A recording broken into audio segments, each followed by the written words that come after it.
आदाब, नमस्कार। मैं हूं सैयद जीशान। आप देख रहे हैं सत्य आज तक। नज़र डालते हैं आज की कुछ अहम खबरों पर। सीपी साहब की तरफ से कमिश्नरेट में जो जिसे हम कहते हैं कि मनाही आदेश जो है कल से लागू किया गया है, उसमें 144, आपको तो पता है कि 5 और 5 से ज़्यादा लोग अगर दिखेंगे एक साथ तो उनके ऊपर कार्रवाई की जाएगी। और गवर्नमेंट की तरफ से 4 अप्रैल 2021 को किस तरीके से ये मिनी लॉकडाउन जिसे हम बोल सकते हैं वो आदेश जारी किया गया है, क्या शुरू रहेगा और क्या शुरू नहीं रहेगा, वो इसके बारे में मैं थोड़ा डिटेल में बताना चाहूँगा। कि जैसे कि पहले से शाम 8 बजे से लेके सुबह 7 बजे तक संचारबंदी जो है, कर्फ्यू पूरे हमारे भिवंडी शहर में लगा हुआ है, वैसे ही कल की जो गाइडलाइन आई है उसमें आज सुबह से ही जो मतलब जो अलग अलग आस्थापना है तो वो सब बंद करने के आदेश दिए गए हैं। लेकिन उसमें कुछ जो एस्टेब्लिशमेंट्स है, कुछ तो आस्थापना है जहाँ पे लोग काम करते हैं उनको छूट दी गई है। कि इसमें सबसे पहले जो इमरजेंसी सर्विसेज है जिसे बोलते हैं इसेंशियल सर्विसेज जो है, उसमें हॉस्पिटल, चिकित्सालय, वैद्यकीय विभाग कार्यालय, औषध विक्रेते, औषध में ये फार्मास्यूटिकल से मेडिकल वाले, ड्रगिस्ट या हॉस्पिटल वाले, इनको छूट दी गई है।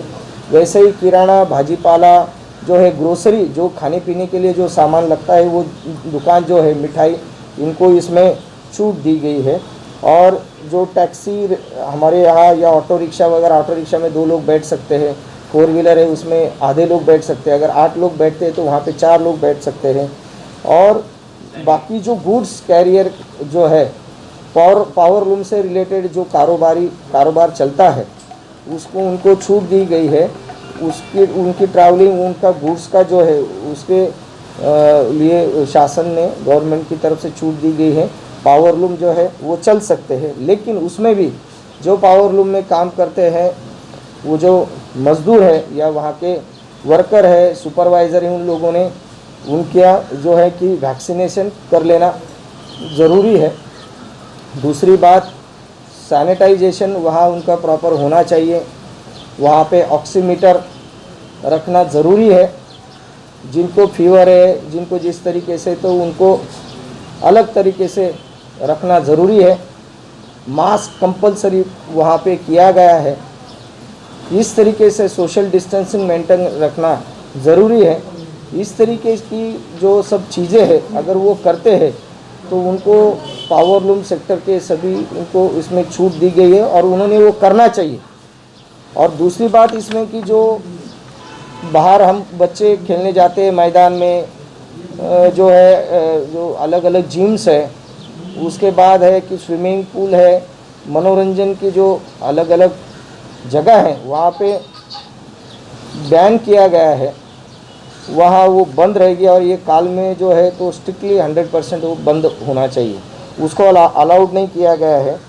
लेकिन जो खासगी, जो सब कोऑपरेटिव, खासगी बैंक, शेयर मार्केट, विद्युत वितरण कंपनी, दूरध्वनि सेवा, इस बैंकिंग सेवा देने वाले जो है ये चालू रहेंगे।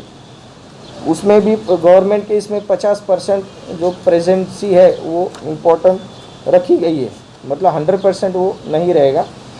और इसमें जो है वो मैंने जैसे बताया, बार है, जो खाने पीने के जो मतलब शॉप्स है वो बंद रहेंगे, लेकिन उसमें पार्सल सेवा जो है वो चालू रहेगी।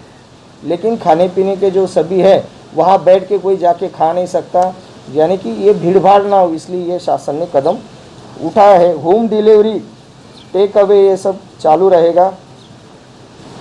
और जो होम डिलीवरी करने वाले हैं उन लोगों ने भी, जो घर जाके होम डिलीवरी करते हैं, तो उनको भी वैक्सीनेशन उन्होंने कर लेना ज़रूरी है, ये निर्देश दिए गए हैं। और वो जो जिस तरीके से ये रेस्टोरेंट्स और बार है या ऐसा कुछ करते हैं, उन सभी लोगों ने ध्यान में रखना चाहिए कि आप सभी लोगों का वहाँ के उनके सोशल डिस्टेंसिंग है, वैक्सीनेशन है, मास्क लगाना, ये सब चीज़ें कंपलसरी वो फॉलो करनी है।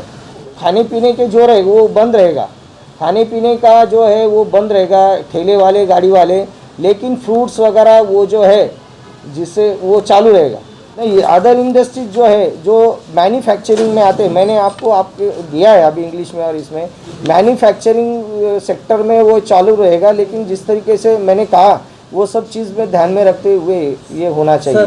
क्योंकि आपको पता है कि एक आदमी को अगर पॉजिटिव होता है तो जहाँ जहाँ वो जाता है उसके अगल बगल के 10-15 लोग तो आराम से हो सकते हैं। तो ये सोचने वाली बात है और ये गहराई से सोचने वाली बात है और इसका इम्प्लीमेंटेशन करना बहुत ही ज़रूरी है।